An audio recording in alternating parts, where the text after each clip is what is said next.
What's going on, U.S. History people? This is Mr. Norris.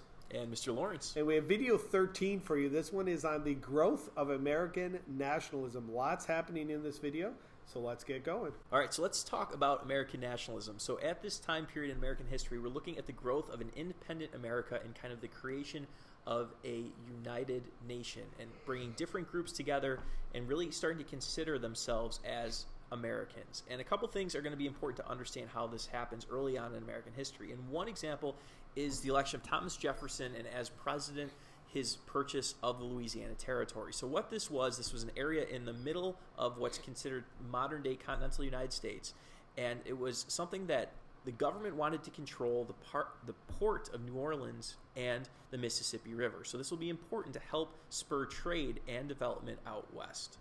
This would help Western farmers get their goods to market. So again, you're going to have farmers out west. It's going to be difficult at this time period to move goods. You're either going to have to use horses, wagons, or carry. So if you have the Mississippi River, you can get it to New Orleans, and then you can get it to markets to sell. The Louisiana Territory will eventually be purchased from France for a cost of $15 million.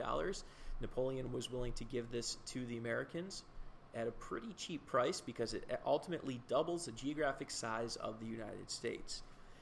And part of the purchase did give full control of the Mississippi River to the Americans as well as the city of New Orleans. This will be very important when we study not only American history but American government and Thomas Jefferson's shift in his philosophy. He was at one time a strict constructionist, feeling that the president should only do what the Constitution says he has the power to do. But as we'll see within the Constitution, there was no power outlined that he could make this deal on his own. So he will shift from a strict to loose constructionist. All right, so let's talk a little bit more about his shift in philosophy. So Jefferson considered himself a strict constitutionalist, meaning that unless it's mentioned in the Constitution, you cannot do it. And this is following the document as it was written. If you remember, he was against the Bank of the United States because he argued it was not found in the Constitution. So nowhere in the Constitution did it give the president power to purchase land. So he's kind of in a conundrum here. He was against the bus because it wasn't mentioned in the Constitution, but in the Constitution it doesn't mention the president can purchase land. So the president does, however, negotiate treaties, and the Senate does approve it. That's mentioned in there. And the Federalists will be critical of Jefferson's actions, but he viewed it in the best interest of the nation. So what we're going to see is Jefferson will switch from strict to loose. Jefferson switched from strict to loose. Jefferson switched from strict to loose. And he will send out an expedition, the Lewis and Clark expedition, to explore this newly purchased land, connect to the Pacific Ocean. You can see their trail all the way up here to present-day Washington and Oregon, and make contact with native tribes and document plants, animals, and landforms. So their job was to really explore and look for a pathway to the Pacific Ocean through this newly acquired territory. And Mr. Norris, not only was this not supported by the Federalists because they felt Jefferson was expanding his power, they actually saw this expedition as a possible military exercise, which again, if you read the Constitution, if the military was used at this time, it needed to go through Congress first. So a lot of Federalists not very happy with this, but we'll see it will be in the nation's best interest and be one of the reasons why people start to kind of push back against the Federalists. Another example of the growth of American nationalism was the War of 1812. So this was really the first declared war of America made as an independent nation. So this resulted from tension between France and Great Britain in the early 1800s. From your study of global history, we know that during this time period, the French and the British were constantly fighting each other. And the question became, as a new independent America, would we choose sides in either with the British or the French? One thing that happens is the Americans are going to want to trade with both sides. And as this is happening, the British begin to stop American ships going to France and not only seize the goods, but really start to impress American sailors. And impressment means is taking a sailor from a ship and force them into the British Navy. So this really started to make Americans unhappy. Going a little farther back into 1807, there was the passage of the Embargo Act. And what this was, it was a goal of trying to prevent tension from growing between Great Britain and France with American trade. And the plan was, let's just cut trade off altogether and we won't have any conflicts. But this will ultimately backfire, really hurting the American economy, and eventually the Embargo Act will be repealed. So Southern and Western war hawks called for war with Great Britain. So these were people like Henry Clay who supported expansion out west and really felt that Britain was threatening our territory and our sovereignty, our independence. So they wanted to expand American territory, and eventually Congress will declare war against Great Britain in what year, Mr. Norris? 1812. Oh, that's a good guess. War of 1812. So some refer to this as the Second War of Independence because our first really war as a nation or attempted nation was the Revolution, and our second war as an independent nation will once again be fought against the British.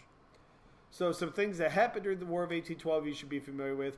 Well, there were disputes between Americans over support for the war. The Federalists, and located mostly in New England, they did not support it because they were big on trade, especially trade with Britain, and they were against it because they were left out of that trade. The White House in the city of Washington is going to burn to the ground, and President Monroe escapes, and his wife actually saves a lot of art from the White House before it burns. The Battle of New Orleans, hugely important battle. Star this circle, underline, highlight it.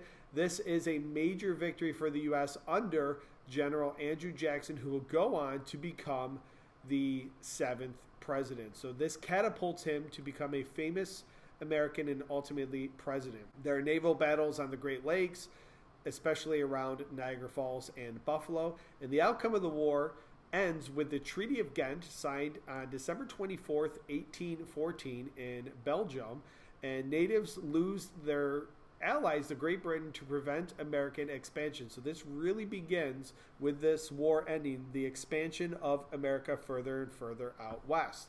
We also have the growth of American manufacturing, which we'll talk about more in the next video, but businesses begin to develop, and Federalist power is going to decline because they will be opposed to the war, even though many Americans weren't supportive of it. There's this huge sense of nationalism during this time. Mr. Norris, do you know what that is a picture of in the top right corner? Is that Niagara Falls? Yeah, that's a good guess. One of the first battles of the War of 1812 took place it's called the Battle of Queenston Heights in Lewiston, New York. Lewiston, all right. Yeah, I was close. Yeah, good guess. Right. Very close. All right, so moving on to another example of foreign policy that helps to build American nationalism is the Monroe Doctrine. So we'll fast forward in history a little bit to 1823, and this was foreign policy under, take a guess? Yeah, you're right. James Monroe. Very good. President James Monroe. So what this foreign policy called for was the following. The goal was to really end European continued colonization in the Western Hemisphere. European nations will not intervene with existing nations in the Western Hemisphere. So it's kind of this idea that if Europe stayed out of the Americas, then the Americas would stay out of issues in Europe. That was the goal. European involvement was dangerous to the peace and safety of the Americas. So really, the U.S. for the first time was stepping on the world stage in our early history, kind of telling the world, hey, we're going to be the dominant power in the Western Hemisphere. Now, Mr. Norris, when President Monroe did this, did he go to other people in the Americas and ask and say, hey, is it okay that the U.S. kind of takes on this leading role? He did not, no. No, so we're seeing early on in our history that the U.S. is trying to exert itself as the most powerful influence in the Western Hemisphere.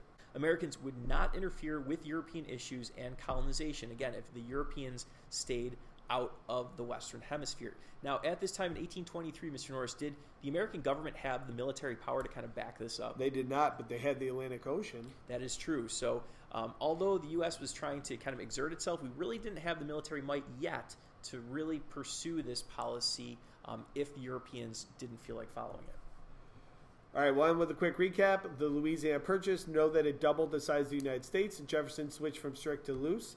Jefferson's view of the Constitution, again, strict to loose.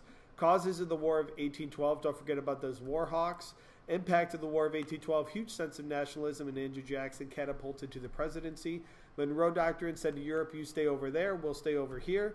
And growth of American nationalism during this time. All right, guys, look forward to see you back here for video number 14. Thanks for watching. Best of luck, and have a good day.